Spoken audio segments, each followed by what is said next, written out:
हेर्नुहोस् ल, मैले चाहिँ वासिङ मेसिनमा प्लास्टिक हालेको छु। यो काम गर्छ कि गर्दैन चेक गरौँ ल।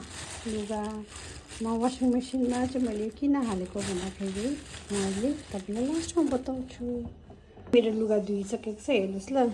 त्यो प्लास्टिकको युजेज चाहिँ लुगा चाहिँ यसरी चटचट निस्किन्छ हो, एउटा पनि फोल्ड हुँदैन।